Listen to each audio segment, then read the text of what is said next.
Voilà ce que je vais vous expliquer. Première idée de base, vous savez que si j'ai la mauvaise habitude de commencer par une idée de base, c'est que tout peut s'apprendre. Dis ça au voisin.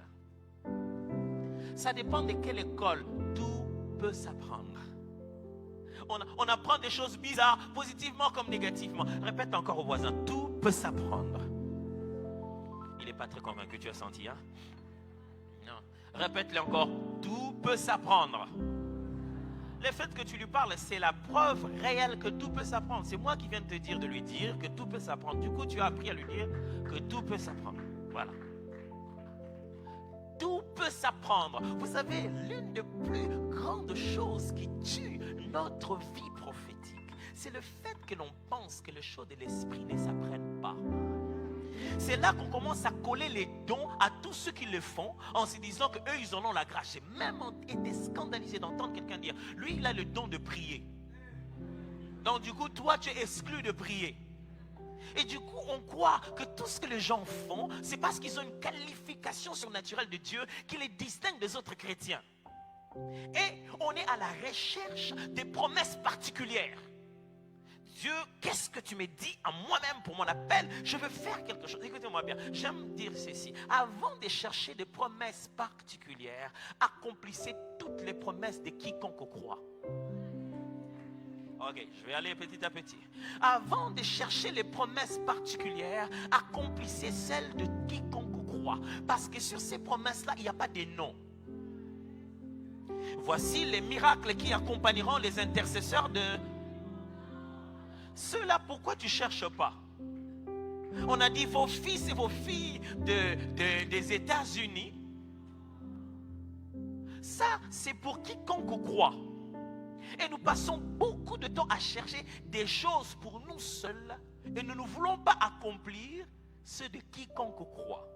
Et nous sommes très attachés au surnaturel et que nous avons l'impression que ça ne se fait pas. Okay, je vais vous expliquer le surnaturel. Le surnaturel, c'est le fait que tu places les naturels et Dieu vient passer dessus sa divinité. Donc du coup, ça devient surnaturel. C'est le moment où tu fais naturellement ce qu'il attend de toi et lui, il vient soulever ça.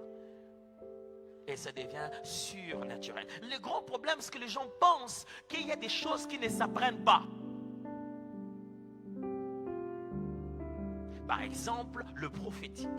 Non, n'allons même pas avec le prophétique. Un jour, Jésus chassait des démons et les gens ne comprenaient pas ce qu'il faisait. Il chassait des démons comme pas possible. Il avait l'art de les chasser. Il arrive quelque part, les gens se disent déjà, oh, ben, les démons eux-mêmes, ils sont agités. Mais il chassait les démons. Il était si fort dans cette matière. Un jour, les disciples ont fait exactement la même chose. Ils ont chassé les démons et le démon a dit non. Ils ont chassé les démons. Jésus était à la montagne en train de prier, il est descendu. Il a trouvé une discussion, il leur pose la question. Qu'est-ce qu'il y a?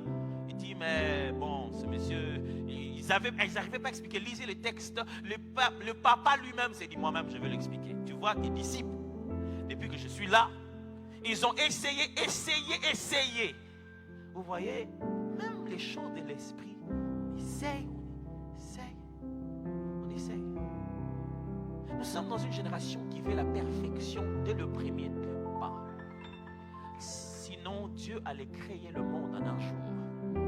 Dieu est un Dieu de processus.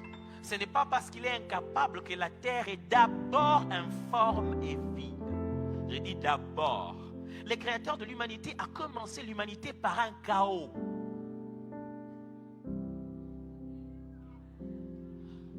L'humanité n'a pas commencé par les beaux-arts, mais par un chaos. En hébreu, tohu, complètement chaos. Il a dit, ok, là on va commencer à fonctionner maintenant. Tout peut s'apprendre. Alors Jésus leur dit, non, pour ces cas-ci, je vais vous dire, quelquefois vous n'avez pas le résultat qu'il fallait parce que vous n'avez pas fait la chose qu'il fallait. Regardez les disciples, ils voulaient que ces démons s'en aillent et Jésus leur dit, il aurait pu partir si vous avez cette information. Il n'a pas dit si moi je vais le faire. Il leur a juste dit, non, ce cas-ci, ce type de démon-ci, si vous aviez l'information de mener une vie de jeûne et de prière, il serait parti. Jésus ne leur a pas dit, ce cas-ci, vous devez avoir le ventre vide en train de jeûner. Non, il leur a dit, ce cas-ci, ce démon-ci part par le jeûne et la prière. Il ne veut pas dire jeûner pour qu'il parte, il dit, vivez dans le jeûne apprenez à vous consacrer, vous atteindrez quelque chose qui vous permettra de se libérer de cet esprit. Entre nous, ce jour-là, Jésus lui-même avait mangé. Il n'a pas dit, parce que moi je n'ai rien mangé, alors il s'en ira. Un autre exemple, plus facile. On fait une école qu'on appelle école des prophètes. On leur apprend quoi là-bas? On leur apprend quoi là-bas? Un jour, un homme qui n'était même pas prophète, il s'appelait Élie, il était sacrificateur. Un jeune homme habitait chez lui, était appelé à être prophète, il s'appelait Samuel. Et Samuel est venu le voir, il a dit, mais oui, mon père, qu'est-ce qu'il y a? Qu'est-ce que tu veux? Il dit, non. Je veux quoi? Il dit, je m'ai appelé. Il dit, non, je ne t'ai pas appelé, il va dormir. Il rentre, il dort là où il était encore, il vient, il dit, mon père, tu m'as appelé. J'ai dit que je ne t'ai pas appelé, va dormir. Il revient la troisième fois, il dit, oh, ok, attends. De ce que j'ai appris sans être prophète. Une des choses que vous devez savoir, vous n'avez pas besoin d'être prophète pour activer un prophète. Oh, ok, on va y arriver. Vous avez un sacrificateur qui se réveillera le matin en train d'acculer un jeune homme pour lui dire ce que Dieu a dit, qui lui-même a dormi toute la nuit, qui n'a jamais entendu Dieu, mais c'est lui qui l'a activé comme prophète. Alors, la nuit, il lui dit, non, de ce que je sais, de comment activer un prophète. C'est pourquoi ça m'étonne. Les gens, ils veulent devenir des prophètes et ils ne veulent pas être soumis à leur pasteur. Et écoutez-moi, il y a des pasteurs qui activent des prophètes, des docteurs qui activent des prophètes, des apôtres qui activent des prophètes. Rien à voir. Alors, il lui dit, non, c'est qu'il faut faire. Rentre encore.